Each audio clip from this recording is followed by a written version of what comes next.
माझे आदरणीय गुरुजी शंकर गुरुजी, त्याचबरोबर सोमाणी गुरुजी, सर्व ज्येष्ठ शिक्षक आणि मुख्याध्यापक आणि माझे सहकारी सर्व शिक्षक, आता वेळ झालेला आहे, सगळं लक्ष जेवणाकडे गेले आपलं, बोलणं ऐकण्यात कोणाचं नाही, तरी पण थोडं बोलणार आहे. तर चेहरे त्या काळातले म्हणजे 1992ला लोकमान्याच्या मैदानावर प्रार्थनेला मैदानात निरोपाच्या समारंभामध्ये समयशासन दिनामध्ये सहभाग घेतलेले, सर्व खेळलेले, हसलेले, रडलेले सुद्धा कधी काही प्रसंग आला तर असे हे सगळे चेहरे आठवतात. पण काही चेहरे अधूनमधून मला भेटले, त्याच्यामुळे ते ओळखता येतात. पण निरोप समारंभ घेऊन जे गेलेत ते आता आज 33 वर्षानंतर भेटले, त्यांचा चेहरा थोडा ओळखायला उशीर लागला, पण ओळखू आला. तर मित्र हो, घरसोळीकडनं एक क्लिप टाकली होती या मेळाव्याबद्दल. एक मुलगी होती, ती मुलगी बोलत होती आणि मी त्याच्यावर कॉमेंट केलं होतं की बाबा हे चांगला दुर्मिळ असा योग आहे, याचा लाभ घ्या. या कामं तर आपल्याला जीवनामध्ये भरपूर असतात, आपलं जीवनच व्यापलेलं आहे सगळ्या दगदगीनं आणि गोष्टीनं. पण असा एखादा योग असतो, असा एखादा दिवस असतो की आपण सगळं दुःख विसरतो, आपल्या मनावरले ताण विसरतो आणि एकमेकाच्या देवाणघेवाणीमध्ये, एकमेकाच्या विचाराच्या देवाणघेवाणीमध्ये आपण तल्लीन होऊन जातो आणि माणूस खऱ्या अर्थानं माणूसपणाशी जवळ येतो या असल्या प्रसंगातून. म्हणून जे काही केलं त्याबद्दल तुमच्या संयोजकाचे सर्व ज्यांची नावं घेण्यात आली, वजीर असेल, गंगाधर असेल, मानकोसकर असेल, धनराज असेल, या सगळ्यांनी तुम्ही जे काही खटपट केलात, धडपड केलात आणि या प्रत्येक कार्यक्रमातून तुमची कल्पकता दिसून येते. आम्हाला जे ट्रॉफी दिलेली आहे त्या ट्रॉफीवर आमचा प्रत्येकाचा फोटो आहे, ते आमच्या कायम स्मरणात राहील. त्याच्याकडे बघितलं की आमचा कधीतरी ऊर भरून येईल की आमच्या 1992च्या बॅचने आमचा सत्कार केलेला आहे, आम्हाला सन्मान केलेला आहे, ते आम्हाला कधीही आमच्या स्मृतीमध्ये राहील. त्याबद्दल मी तुम्हाला धन्यवाद देतो. त्याचबरोबर शाल ही मायेनं पांघरू घालायची असते, गळ्यात अडकवायची नसते, असे मला तुम्हाला सल्ला द्यायचा आहे. म्हणून आम्हाला मायेची शाल पांघरू घातलात, हार घालून सत्कार केलात. काय आमच्या गुण तुम्हाला शिकवत असताना काही चुकाही झाल्या असतील, अनावधानानं काही आमच्याकडून गेले असेल तर ते उदाहरणार्थ करणं माफ करून घ्यावं. त्याबरोबर माणूस आहे, आता माणूस समजण्यात, समजून घेण्यात कुठेतरी गल्लत होत असते नेहमीच, आणि माणूस मुळात चुकीचा नसतो, पण गैरसमज निर्माण होतात आणि त्या गैरसमजावरून तुमच्याबद्दल, माझ्याबद्दल काहीतरी मनामध्ये गैरसमज तसेच राहून जातात. तर मी वैयक्तिक सांगतो, 1985ला लोकमान्य विद्यालय पानचिंचोली येथे रुजू झालो. मला असं कधीच वाटलं नाही की ही नोकरी आहे किंवा माझ्या व्यवसायामध्ये मी व्यावसायिकता आणून दिली, प्रोफेशन आणून दिलं नाही. कारण फक्त शाळा कधी भरते, कधी सुटते, कधी घरात जातो असं मी कधीच केलं नाही. मी तासन तास ते मुलं सरावाला घेऊन बसायचे. ती मुलगी झालं हो, पुन्हा त्यांचे गाण्यावर नृत्य बसवलं होतं, काही गाण्यामध्ये बिलनचे नागिन निघाले वगैरे अशी सैरदत्त ते गाणं म्हणत होती, आठवतात. मग माझा पोतदार असेल, अंकुश जाधव असेल, सुरेश मोहन जाधव असेल, जब्बार सय्यद असेल, हे सगळे पोरं जसं माकडे आपल्या पिल्लेला सोबत घेऊन येईल तसं आम्ही गावोगाव साक्षरता अभियानामध्ये जनजागरणाचं काम करत होतो. ते कमलाकर जागा कदम मेनू माझ्यासोबत असायचा.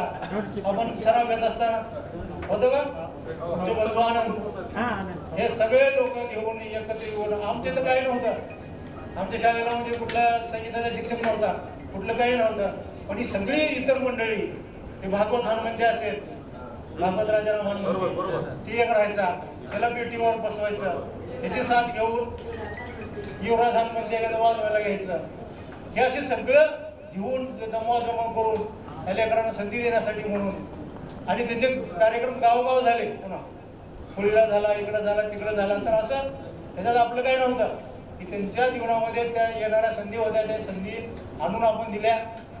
पोद्दारसारखा नकलाकार माझ्या म्हणजे बॅच आल्या त्या बॅचमध्ये अजून होणार नाही असे कितीतरी चेहरे आहेत. शेतकर असेल, पुन्हा आपले बरेच विद्यार्थी आहेत. हे सगळे विद्यार्थी आपल्या आपल्या गुणानं, आपल्या आपल्या ह्याच्यानं. आणि अजून एक सांगतो, ज्यांना कोणाला हुद्दा मिळाला असेल, कोणी शिक्षक झाला असेल, कोणी डॉक्टर झाला असेल, कोणी इंजिनियर झाला असेल, अजून कुठं कारखानी पेशामध्ये असेल किंवा कुठं काही असेल, मिलिटरीची सेवा केली असेल, आणि जे शेतकरी आहेत त्या शेतकऱ्यांना विशेष करून मला सांगायचं आहे की मनामध्ये निवडणूक ठेवू नका. कारण अतिशय उत्तम काम तुम्ही करत आहात, म्हणून तुम्ही कुठेही मान खाली जायला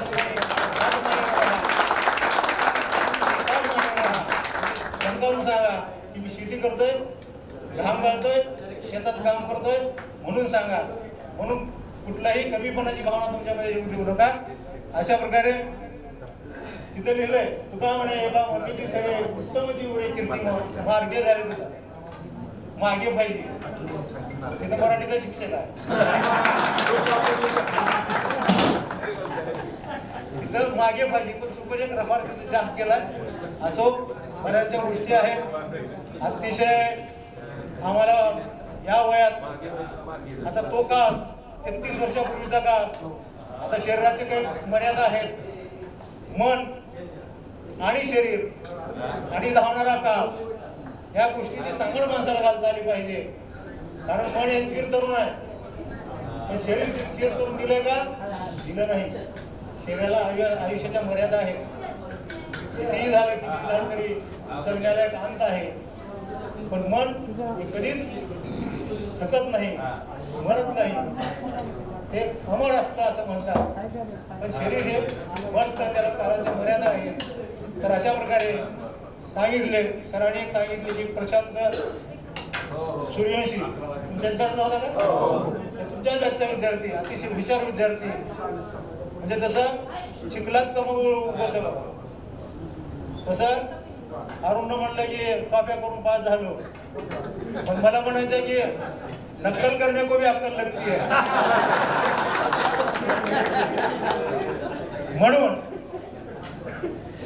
तुम्ही नक्कल केला म्हणून कमी नाही, कारण तुम्ही तुमच्या ज्या क्षेत्रामध्ये गेला सिद्ध झाला, तुम्ही सिद्ध करून दाखवलंय. समाजामध्ये तुम्ही तुमचं सिद्धत्व सिद्ध केलंय. म्हणून त्याच्यामुळे तुम्ही कसे पास झाला तर कसं पुढे त्याला महत्व नाही.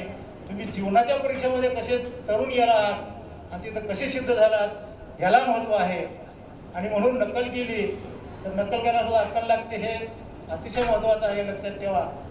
आणि प्रशांतसारखा विद्यार्थी जो की कॉपी करत नव्हता, स्वतः बघून निघत होता, पण त्याच्यामध्ये कुठेतरी कमतरता होती असं मला वाटतंय.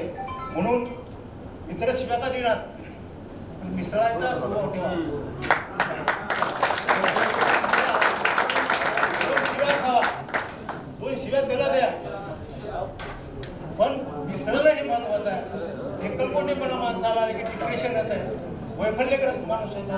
आणि माणूस एकदा का वैफल्यग्रस्त झाला की त्याच्यातून बाहेर निघणं फार अवघड असतंय. म्हणून तीच गोष्टीच्या संदर्भात झाली असावी असं मला वाटतंय. म्हणून इतका चांगला मुली विद्यार्थी, एक हुशार विद्यार्थी, त्याचं आयुष्य अर्ध्यावर गेलं. तर अशा काही गोष्टी आहेत की आपण जीवनातून कमी करण्याचा प्रयत्न करावा. एखादं मिसळलं पाहिजे, बोललं पाहिजे, म्हणून आपण व्यक्त झालं पाहिजे, मनातलं दुःख कुठेतरी सांगितलं पाहिजे. आणि सांगितलं तरच आपल्याला ते विस्तारता येतं, कमी करता येतं. तर अशा प्रकारे सांगण्यासारख्या गोष्टी बऱ्याच आहेत. वेळ भरपूर झालेला आहे, 2 मिनिटाची वेळ दिली होती, पण माझं थोडं शिकून लांबतच चाललंय. इथं आकडतं घेतो, आता ग्रुप आहे म्हणून ग्रुपवर विचार टाकत राहू, वाचत राहू आणि एकमेकाला संवाद साधत राहू. आपण आमचा सन्मान केला त्याबद्दल आपल्या सर्वांचे धन्यवाद म्हणून माझे 2 शब्द संपवतो.